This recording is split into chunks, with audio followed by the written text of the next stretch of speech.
Ce monde s'acharne à faire de nous des incapables. C'est impressionnant. Eh, salut les papas, salut les parents. Ça faisait longtemps. Accroche-toi.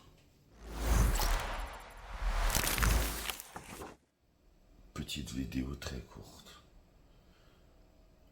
Comme je la fais suivre sur cette chaîne YouTube depuis un bon moment maintenant, ça fait... On rentre dans le 11e mois. 11 mois où je n'ai pas vu mon enfant. Et mon petit dernier fête ses 11 mois. Comment te dire, j'ai la rage, j'ai le somme. Je pourrais te mettre tout ce que tu veux. Enfin bref. J'ai saisi le juge aux affaires familiales. Tu sais. Pourquoi tu prends pas d'avocat? J'ai plus d'argent à leur donner. Une procédure plus une autre procédure. Il faut un avocat pour aller en cour d'appel. Elle fera appel de la décision, quoi qu'il arrive. On prendra à nouveau un avocat en cour d'appel. Tout ce que je peux faire tout seul. Je dis pas que c'est bien fait, je dis pas que c'est su. Mais au moins, je le fais. Et j'arrête de perdre mon argent, j'ai une famille. Bref. Ça met du temps, tu t'organises, tout, bref. Tu essaies de faire ta démarche sur Internet. Normalement, tu peux enregistrer, mais quand tu enregistres et que tu reviens, ça ne fonctionne pas. Ça, c'était un petit bout du mois de juillet. Bon, j'arrive enfin à faire ma démarche. Je suis content et j'attends. Ah, il y a 3 jours, j'ouvre la boîte aux lettres et je vois palais de justice de Nice. Ouais, j'étais trop content, je faisais des bons. Je me disais, ça y est, j'ai une date. Quand on te dit qu'il s'acharne à faire de toi un incapable et qu'il touche à ta motivation, il est écrit sur ce document qu'ils ont bien reçu ma demande. Merci. Mais il est écrit aussi sur ce document qu'il faut que je le renvoie par courrier parce qu'ils ont eu un problème avec le logiciel qui nous impose pour les démarcher. Mais ils ont eu un problème avec, ils n'ont pas eu mes pièces. Donc, faut que je le renvoie par courrier. Je te fais cette petite vidéo parce que dans ce parcours du combattant, on est combien on aurait lâché l'affaire depuis 7 ans où je me bats. Et là, depuis ces 11 derniers mois, où je me prends ouragan sur ouragan, 26 décembre, jugement, 8 février, jugement, qui mène à rien.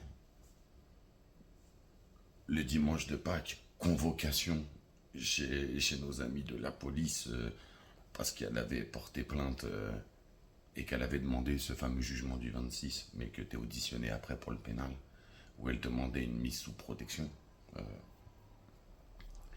Séparée depuis 7 ans, à 10e kilomètre encore une fois, enfin bref.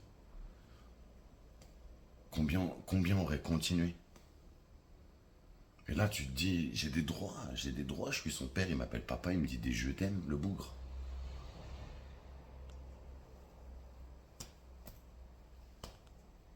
Moi je me dois de continuer et de pouvoir regarder Nono dans les yeux et lui dire j'ai pas tout tenté.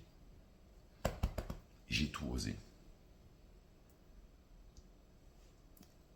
Et aujourd'hui, si je te fais cette petite vidéo, c'est pour dire lâche pas l'affaire. Ils toucheront à ta motivation, à ton moral. Demande le droit de visite et d'hébergement élargi, si tu l'as de simple. Si tu as un droit élargi, demande la domiciliation et la scolarité. On est tous en droit. Ils disent que les papas ne demandent pas la domiciliation et la scolarité. Et un simple droit de visite et d'hébergement les contente et les suffisent. Et de payer la pension alimentaire aussi. Ils kiffent aussi. Faut se réveiller. Alors moi j'ai arrêté de me prendre la tête avec à croire qu'on allait pouvoir tout changer avec un mouvement. Je te fais ça, mais vraiment. Aujourd'hui je me focalise sur moi, ma famille, mon travail. Et je relate cette procédure super compliquée où tu te prends des freins et des stops à toutes les 5 minutes. Et quand tu vois que ton seul contact est l'autre parent, et que l'autre parent, il suffit juste qu'il bloque pour que tout soit bloqué, et que quand tu démarches le juge, le parcours du combattant. Alors je te fais juste cette petite vidéo, un pour te tenir au courant, deux pour te dire lâche pas l'affaire, et trois pour te dire notre morale est comme nos épaules, en acier trempé.